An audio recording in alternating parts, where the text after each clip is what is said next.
Buenos días, mi nombre es Jorge Alberto Márquez Romero, soy residente de primer año de medicina familiar y el día de hoy vamos a hablar de las alteraciones gonadales y de hormona de crecimiento en el niño. Estos temas son importantes, no son muy frecuentes, pero son importantes porque pueden impactar de manera muy importante si no se hace un diagnóstico adecuado, si no se le da un seguimiento adecuado y bueno, a nosotros nos compete en el primer nivel de atención. Los objetivos de esta clase son definir las principales alteraciones hipofisiarias en pediatría, identificar signos y síntomas más comunes de estas patologías, como las gonadales y la hormona de crecimiento, como se comentaba, conocer el manejo inicial de estas patologías en el primer nivel de atención. Nosotros como médicos familiares debemos conocerlas y saber identificarlas para ofrecerles el manejo inicial. Y bueno, también conocerlas para referirlos al segundo nivel de atención cuando sea necesario. Vamos a hablar de la deficiencia de hormona de crecimiento. La Universidad de Pensilvania en el año 2020 la definió como la deficiencia de la hormona hipofisiaria más frecuente en niños y puede ser aislada o acompañada por la deficiencia de otras hormonas pituitarias, que más adelante vamos a hablar de ellas. La deficiencia de hormona de crecimiento en niños produce principalmente un crecimiento anormal y baja estatura. Se puede decir que es la principal causa de baja estatura en pacientes pediátricos. Además de la deficiencia de la hormona pituitaria, el paciente puede también cursar con lo que se denomina panhipopituitarismo, que es la deficiencia de otras hormonas que se almacenan en la hipófisis, como la FSH, que es la folículo estimulante, la luteinizante, la LH, la adrenocorticotrófica, que es la ACTH, tirotrofina, TSH, y la antidiurética ADH. El hipopituitarismo puede ser primario o secundario. Primario es que se localiza la lesión o el problema ahí mismo en la glándula, y secundario que viene o que el problema está a nivel hipotalámico, que hay una interferencia en la secreción de estas hormonas de las que ya hablamos.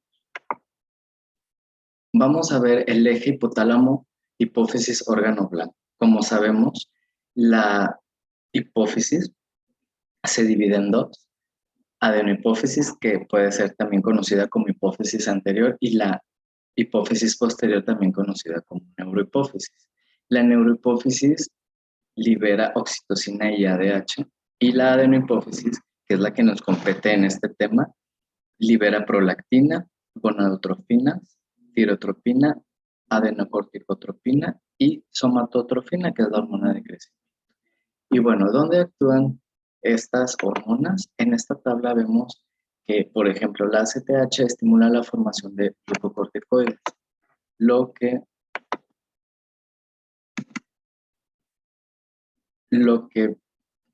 se resume en que actúa a nivel de la glándula suprarrenal.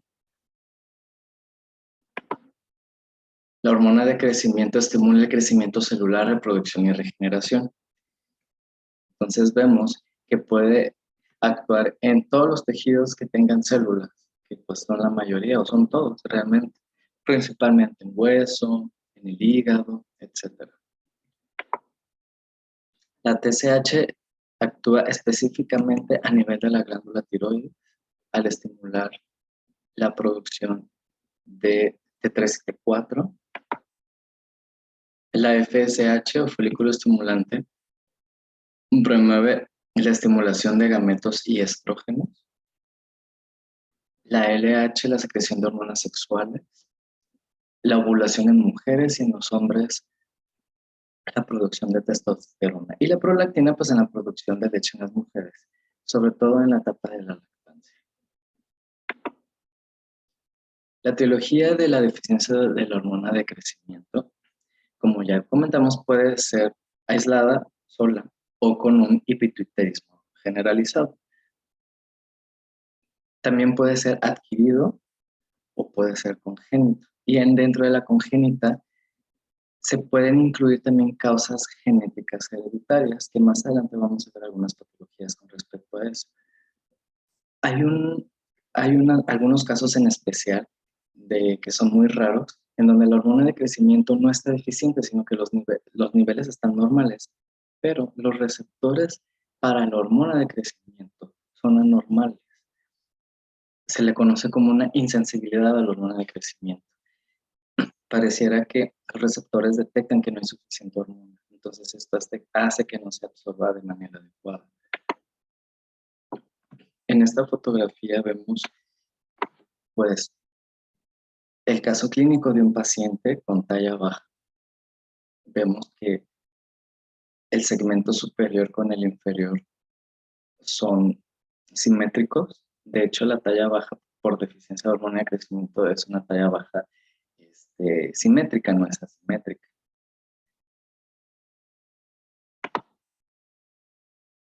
La deficiencia aislada de hormona de crecimiento, pues, tiene una incidencia de 1 en 4,000 a 1 a 10,000 niños.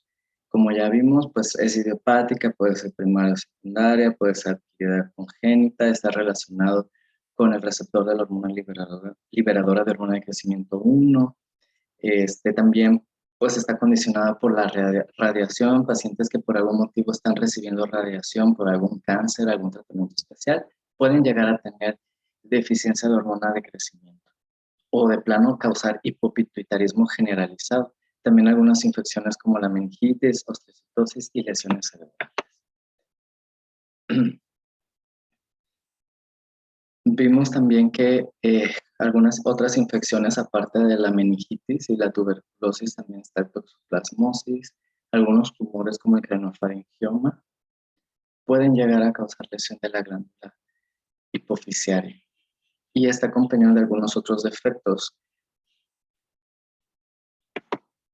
Los signos y síntomas pues dependen de la edad del paciente, dependen de la etiología subyacente, que puede ser primaria o secundaria, y de las deficiencias de hormonas específicas. Si es nada más de algunas de la adenohipófisis o de plano son todas, lo que sería el hipopituitarismo. Dentro de los signos y síntomas de los recién nacidos, que esto casi siempre es por un defecto congénito, podemos ver que lo principal es la hipoglucemia. Estos pacientes, días después de que nacen, empiezan a tener hipoglucemia, a pesar de que están recibiendo una alimentación adecuada. Peso y talla del nacimiento casi siempre son normales, pero empiezan a deteriorarse a los 6 meses de edad. Aquí, pues, el niño crece normal hasta los 6 meses, pero vemos que a partir de esa edad empieza a haber como un estancamiento o declive en cuanto a aumento de peso y talla. Puede haber defectos de la línea media, como por ejemplo el labio y paladar hendido. Puede haber hiperbilirrubinemia, esto puede ser también desde los primeros días de vida. Micropene y otras manifestaciones de otras deficiencias endócrinas. Bueno, entonces la deficiencia hormonal de crecimiento, como ya se dijo, lo principal es la falta de crecimiento. En pediatría se conoce esto como desaceleración de la velocidad de crecimiento. Puede haber retraso en el desarrollo de los dientes. Pareciera que los niños tienen caries o que sus dientes pues no le están creciendo bien. Hay que sospechar de una deficiencia de hormona de crecimiento cuando esto pasa. La inteligencia suele ser normal. No está afectada. Si estuviera afectada, entonces hay que pensar en otras posibilidades diagnósticas. ¿Cómo vamos a hacer el diagnóstico? La altura regularmente se encuentra por debajo del percentil 3 en las gráficas de talla para la edad o talla para la edad, y la velocidad de crecimiento es menor a 6 centímetros por año antes de los 4 años, menor a 5 centímetros por año entre los 4 y 8 años y menor a 4 centímetros por año antes de la pubertad. Lo normal sería lo inverso. Un niño debe de crecer por año aproximadamente 6 centímetros antes de los 4 años, 5 centímetros entre los 4 y 8 años y 4 centímetros antes de la pubertad. Los niños, típicamente los niños con deficiencia de hormona de crecimiento, su talla baja es simétrica. Hay proporción entre el segmento superior e inferior. Y también pueden llegar a tener alteración en lo que concierne a la edad ósea. Se dice que tienen mayor a 2 años inferior a la edad cronológica. O sea, estos niños van retrasados 2 años en edad ósea a la que deberían de tener. Por ejemplo, si el niño tiene 8 años, al hacerle una radiografía y evaluar la edad ósea, podemos ver que sus huesos están como de un niño de 6 años. Entonces, este punto también es importante remarcarlo para siempre que sospechemos una deficiencia hormonal de crecimiento, indagar en este punto. Otras anomalías pueden estar presentes, como ya dijimos, dependiendo del defecto, si es a nivel hipotalámico, si es a nivel hipofisiario, y puede impactar o no en el desarrollo puberal de los pacientes. Más adelante vamos a hablar de algunas enfermedades más comunes de las alteraciones gonadales. Estos niños también pareciera que tienen sobrepeso u obesidad, pero esto es relativo. ¿Por qué? Porque el niño está creciendo normal de peso, de acuerdo a su edad, pero la talla no. Entonces se va quedando chaparrito. Al quedarse chaparrito y ganar más peso, pareciera que tiene sobrepeso u obesidad, pero simplemente es por la talla. El diagnóstico pues se hace de diversas maneras. De hecho, se deben de hacer casi todo lo que viene aquí, no quedarnos nada más con uno. La evaluación clínica pues es muy importante hacerla en el consultorio, indagar antecedentes de la familia, del bebé, de cuando nació, estudio diagnóstico como lo de la edad ósea, con las radiografías, concentraciones del factor de crecimiento semejante a la insulina, Insulin Growth Factor 1, y de la proteína de unión al factor de crecimiento semejante a la insulina tipo 3. También hay que evaluar otras hormonas superficiales que pudieran estar afectadas. El crecimiento se evalúa de acuerdo a una tabla de crecimiento, lo que se le conoce como evaluación autológica en todos los niños. Aquí en México, en la mayoría de las instituciones de salud públicas y privadas, nos basamos de acuerdo a las Centers for Disease Control and Prevention Growth Chart, que es la CDC. Y pues sabemos que existen las tablas de los percentiles para graficar el peso, la talla, el índice de masa corporal y la circunferencia. En caso de que amerite, por ejemplo, se divide en dos, en hombres y mujeres, y se divide en dos por grupo de edad, de 0 a 36 meses y de 2 años a 20 años. De 0 a 36 meses, por un lado de la tabla, se evalúan los percentiles de estatura por edad y peso por edad. Y del otro lado de la tabla se evalúan los percentiles de circunferencia de la cabeza por edad y peso por estatura. De las tablas de percentil de 2 a 20 años, se evalúa en un lado percentiles de estatura por edad y peso por edad, y del otro lado percentiles del índice de masa corporal por edad. A partir de los 2 años de edad, ya se puede graficar al niño por índice de masa corporal para evaluar si está teniendo un crecimiento adecuado. El manejo, bueno, lo más importante aquí es el reemplazo de terapia con hormona de crecimiento recombinado. Obviamente esto pues no lo ofrecemos nosotros como primer nivel, pero es importante que lo conozcamos. El objetivo de esto pues es llegar a la talla objetivo de este paciente. Y lo ideal es que siempre se haga desde el momento que se hace el diagnóstico, independientemente de la edad que tenga. La vía de administración es subcutánea a una dosis de 0.6 a 1.0 unidades por kilogramo por semana, fraccionada en dosis diarias. Y bueno, se tienen que ir ajustando de acuerdo al incremento de peso del paciente, que regularmente es cada 4 a 6 meses. Algunos de los efectos secundarios de este medicamento es hipotiroidismo, hiperglucemia y dolores de crecimiento. El pronóstico se considera bueno para la vida y en cuanto a función, pues depende de si llegamos a la talla objetivo que teníamos propuesta. Lamentablemente este medicamento es caro y en la mayoría de los pacientes es difícil que los padres lo puedan adquirir o la familia. Y pues también no se cuenta en todos los hospitales, sobre todo públicos. Entonces sí es un poquito difícil, pero se deben de buscar opciones para ofrecer el mejor tratamiento al paciente. En primer nivel de atención, lo que debemos de hacer para el abordaje clínico, se recomienda indagar en la familia, como ya mencionamos. Hay que interrogar la talla y edad de presentación del desarrollo puberal en los padres y en los hermanos. Esto es bien importante porque si hay antecedentes de que algún hermano, algún familiar directo del pacientito o de plano los papás tuvieron algún retraso del desarrollo puberal, pues pudiera haber un componente genético hereditario. También indagar si existen antecedentes de consanguinidad, desórdenes esqueléticos en la familia, alteraciones de crecimiento, alguna enfermedad crónica que pudiera condicionar la talla baja.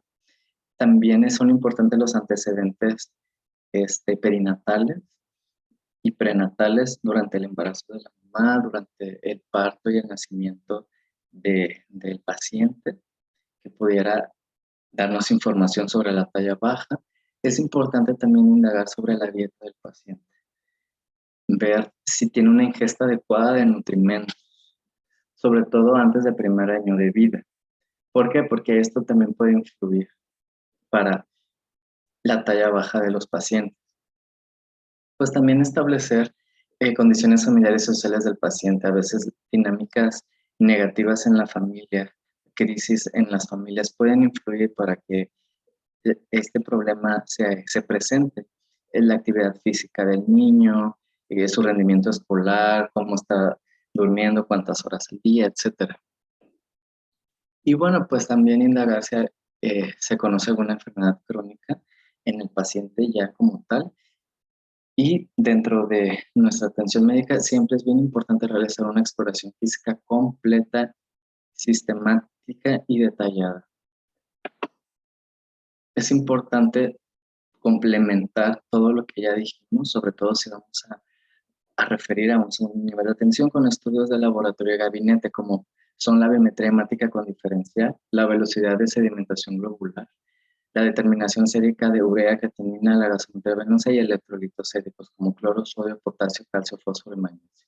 Fosfatas alcalina, transaminasas, examen general de orina y estudio coproparasitoscópico cerebro, pues para descartar alguna infección, que a veces las infecciones son las que impiden que el niño tenga ese retraso de crecimiento. La guía de práctica clínica 2011 nos dice que todo paciente con talla baja proporcionada se debe solicitar la edad ósea. ¿Cómo se realiza eso? Pues con radiografía. En menores de 2 años, con radiografía de peito-tobillo izquierdo. En mayores de 2 años, es de la mano no dominante. Y bueno, ya la interpretación pues la realiza el especialista pediatra. Existen varios métodos, como el de Grelich y Pyle para la mano y muñeca, y el método de Tanner y Whitehouse o método ACHASI. Los criterios de referencia deben de ser de primer nivel a segundo nivel cuando el paciente no esté acorde con el canal percintalar familiar. O sea, si está más bajito que los papás. Regularmente la talla familiar se debe de sacar y de ahí ver si está en el mismo número, por encima de ellos, por debajo. Cuando está por debajo es cuando debemos sospechar que hay alguna otra patología que esté condicionando la talla baja del paciente. Ahora vamos a hablar de las anomalías de la diferenciación sexual, que también van de la mano con la talla baja y que también son parte de las deficiencias o de las anomalías de la hipófisis, del panhipopituitarismo. Se denominaron en el 2006, según el según los criterios del Consenso de Chicago, trastornos o anomalías del desarrollo sexual. Engloban varias, es un amplio espectro que pues puede interferir en los criterios cromosómicos, gonadales y genitales que definen la diferenciación sexual. En las tablas vemos los principales síndromes, son muchos, y en esta clase vamos a hablar de 3 principales, que sería el síndrome de Klinefelter, el síndrome de Turner y la hiperplasia suprarrenal congénita. El síndrome de Klinefelter es una patología exclusiva de hombres, es un hipogonadismo masculino. Hay atrofia testicular y azospermia. Puede haber ginecomastia y tasa elevada de gonadotropina. Su incidencia es de 1 de cada 1000 varones. Y el cariotipo de estos pacientes, el más típico es que tiene una X extra. En vez de ser 46, es 47 y con 2 X y una W, XXY. Fenotípicamente, estos individuos son altos, son delgados, regularmente tienen piernas largas. Al principio pareciera que no hay ninguna alteración, sino hasta la pubertad, cuando empiezan a haber signos de hipogonadismo y puede haber tendencia a la obesidad. En esta imagen podemos ver fenotípicamente cómo se ve un paciente con síndrome Klinefelter. Si vemos, pues ya tiene una edad aproximada de unos 10 a 12 años, que es cuando empiezan a ver los cambios sexuales secundarios. Los signos son con que los pacientes tienen cara redondeada, casi no hay vello en la cara, por ejemplo, barba, bigote, no hay. En las zonas donde regularmente los hombres tenemos vello, en el pecho, en los brazos. El pubis tiene forma femenina. Su constitución es eunicoide, o sea, una forma más femenina. Puede haber ginecomastia, osteoporosis e hipoplasia testicular. El diagnóstico, bueno, clínicamente pues podemos ver que es un niño que tiene retraso leve en las adquisiciones y comportamiento inmaduro. Los adolescentes tienen testículos pequeños y de menor consistencia, pero el estudio definitivo lo dará el estudio de cromosomas o el cariotipo. Estos pacientes también pueden tener masa muscular poco desarrollada, por lo que regularmente están cansados. Pueden presentar displasia leve a nivel de la articulación del codo y la clinodactilia del quinto dedo de las manos, que es cuando el dedito está hacia adentro. El quinto dedo de la mano está hacia adentro. Pueden tener osteoporosis, como ya comentamos, y pueden presentar escoliosis con más frecuencia que la población general. En estos pacientes la pubertad aparece a una edad normal, pero los testículos no se desarrollan y se ven un poco más pequeños que en comparación con los de otros niños que no tienen estas alteraciones. Como ya dijimos, el vello corporal es escaso y el tejido subcutáneo, su distribución es femenina, sobre todo a nivel de las caderas, y puede presentar ginecomastia, lo que le da una forma como de cuerpo de mujer. En cuanto al tratamiento, pues es importante hacer una intervención precoz, porque aparte de los efectos negativos adversos que puede tener para su desarrollo sexual secundario, el impacto que puede tener a nivel emocional y familiar es importante. De hecho, debe de haber un soporte multidisciplinario con un ambiente positivo en casa y en la escuela, con un soporte cognitivo y psicológico, apoyo de estudio escolar especial y seguimiento médico con terapia de tratamiento de reemplazo hormonal para que estos varones se puedan desarrollar de manera normal.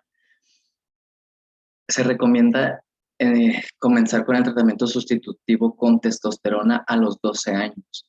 Esto va a hacer que los testículos crezcan y se vean de tamaño normal, tengan la forma, la consistencia normal, pero no la función. Lamentablemente estos varones en la edad adulta son estériles. Y bueno, pues también como va a haber aumento y ganancia de la masa muscular, pues van a tener una apariencia más masculina. Ahora, el síndrome de Turner es como la contraparte del síndrome de Klinefelter. Es una entidad sindrómica de anomalía gonadal, pero de mujeres. La alteración principal es en el cromosoma X. Le falta un cromosoma X. En vez de ser 46XX, es 45X.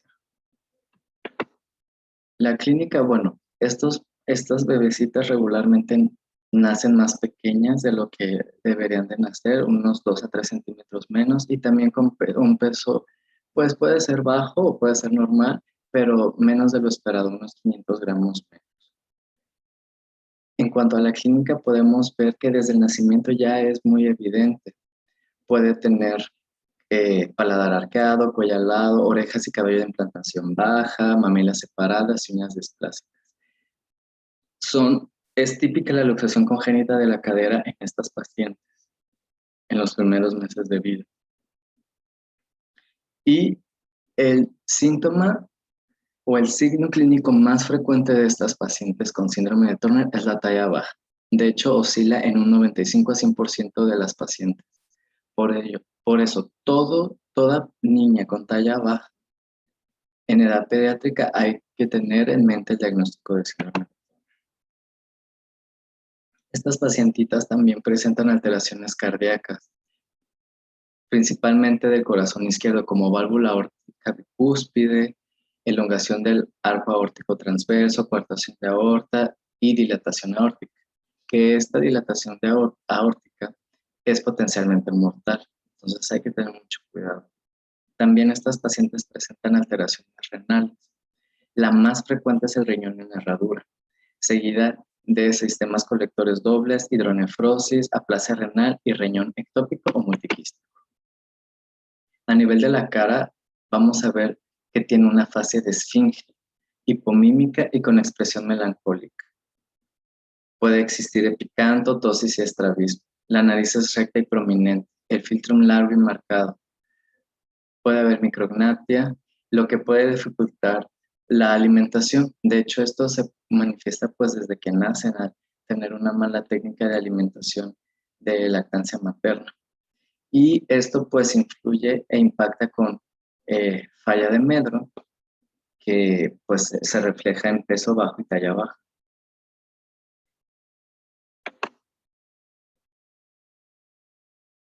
Vemos que en las extremidades de estas pacientitas es muy común ver que el segmento superior en relación con el segmento inferior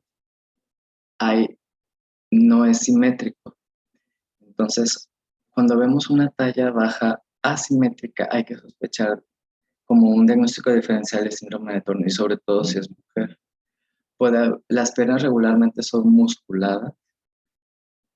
La citada deformidad de Mandelung, con acortamiento del cuarto o quinto metacarpiano, cubitus valgus, etc. También hay alteraciones en los ojos, como tosis, epicante, hipertelorismo, daltonismo, queratocono, glaucoma, cataratas, daltonismo, etc. En esta imagen podemos ver a una niña de aproximadamente unos 8 años con síndrome de Turner y tiene pues todo el fenotipo clásico del síndrome de Turner que ya hemos mencionado. La inteligencia en el síndrome de Turner suele ser normal, pero tienen tendencia a que haya un leve retraso o problemas en el déficit de aprendizaje, especialmente en las áreas no verbales, como en las matemáticas, psicomotricidad, etc. Entonces, todo esto puede causar alteraciones del aprendizaje. De hecho, estas pacientes también tienen poca capacidad de organización y de concentración, y hasta en un 25% de los casos hay riesgo de desarrollar déficit de atención e hiperactividad. El manejo diagnóstico terapéutico, pues lo principal, pues como el síndrome de Klinefelter, es hacer el cariotipo para tener el diagnóstico 100% seguro. Se recomienda el uso de hormona de crecimiento recombinante humana y pues estas pacientes también presentan alteraciones ováricas, amenorrea primaria, pubertad espontánea pero incompleta, etc. Entonces, también se recomienda inducir la pubertad a partir de los 11 a 12 años cuando ésta no se haya presentado, pero no más allá de los 14, y se iniciaría monoterapia con estrógeno. Ya para terminar vamos a hablar de el último tema, que es hiperplasia suprarrenal congénita. La hiperplasia suprarrenal congénita engloba todos los trastornos hereditarios de la esteroidogénesis suprarrenal del cortisol. Como vimos al principio de la presentación,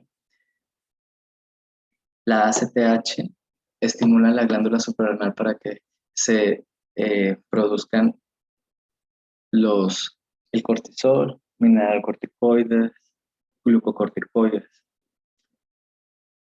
Entonces, cuando hay un déficit de cortisol, hay un mecanismo de retroalimentación negativa, habiendo un aumento de la producción de la ACTH y secundariamente una hiperestimulación de la corteza adrenal, motivando una elevación de esteroides previos al bloqueo enzimático.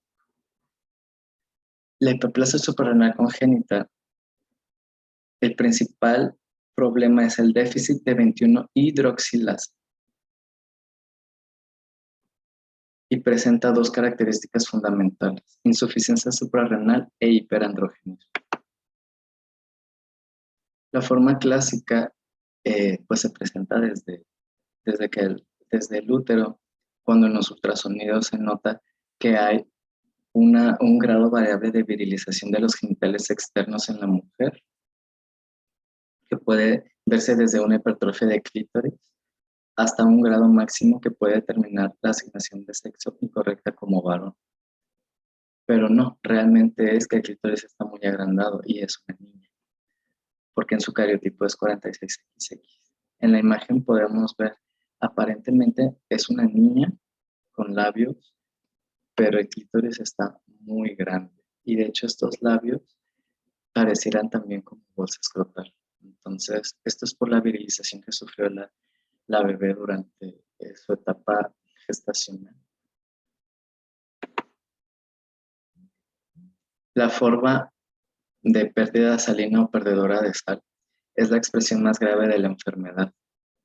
Hay déficit importante de cortisol y de aldosterona. De hecho, esta puede ser mortal. En las imágenes vemos la pubertad precoz, que puede condicionar la insuficiencia suprarrenal congénita, hiperplasia suprarrenal congénita, perdón, en niñas que pues para su edad no deberían de estar teniendo crecimiento mamario. ¿Cómo llegamos al diagnóstico? Pues haciendo una determinación de la 21-hidroxilasa, donde vamos a ver que en el déficit clásico la 17-hidroxilasa basal está muy elevada, con valores superiores a 30 a 100 nanogramos por mililitro. El cribado neonatal del déficit de 21-hidroxilasa o el tamiz metabólico neonatal tiene los siguientes objetivos: anticiparse a la aparición de una crisis de pérdida salina grave y potencialmente letal y evitar la morbimortalidad derivada de la pérdida de sal. También evitar una incorrecta asignación de sexo en una niña con genitales externos virilizados y pues también evitar la talla baja. En nuestro país contamos con el tamiz metabólico neonatal, que afortunadamente mide la hiperplasia suprarrenal congénita, que sería la 21-hidroxilasa. El tratamiento. El tratamiento principal son los glucocorticoides. ¿Cuál podemos utilizar? Pues la hidrocortisona. Esto obviamente se va a ofrecer en un segundo nivel de atención, pero es importante que lo sepamos. También los que tienen Los que son perdedores de sal también, se les puede administrar un mineralocorticoide. El más utilizado es el 9-alfa-fluohidrocortisona, aunque también he visto en algunos manejos de pediatría que les dan sal. Les dan 1 gramo al día dividido en 3 partes, en un poquito de agua a los bebés. Y bueno, ya hablando de tratamiento quirúrgico para la corrección del sexo, de los genitales que están, por ejemplo, virilizados, etcétera, es muy importante eh, primero hacer el cariotipo para saber si es hombre o mujer. Y una vez que ya sepamos qué sexo genético tiene, pues podemos pasar a este punto, a la realización de la reconstrucción genital que incluye clitoroplastia y vaginoplastia en un mismo acto quirúrgico. Y esto se debe realizar antes de las 18 a 24 semanas. También es importante el apoyo psicológico de la familia. No es fácil tener un bebé así. La mayoría de las veces los padres empiezan a buscar culpables. De hecho, ellos mismos se culpan. ¿Qué hice mal? Sobre todo la mamá. El papá también. Tal vez porque fumé antes de que embarazara a mi esposa, o la mamá porque fumó antes de embarazarse. ¿Qué comí? ¿Qué hice durante el embarazo? No me tomé mis vitaminas. Todo esto puede impactar de una manera muy importante en la familia y pues puede traer conflictos familiares. Por eso es importante hablar con los pacientes, explicarles que esto pasa al azar, que le pudo haber pasado a cualquier persona, son cosas heredadas, eh, pero no de la familia, sino que multifactorial, ¿verdad? Que ellos no tienen la culpa de nada y pues ofrecerles atención psicológica, psiquiátrica, con medicamento. Hay que darles un buen seguimiento a estas familias y a los mismos pacientitos para que no caigan en ansiedad, en depresión. Bueno, esto fue todo por la clase de hoy. Les agradezco su atención. Gracias.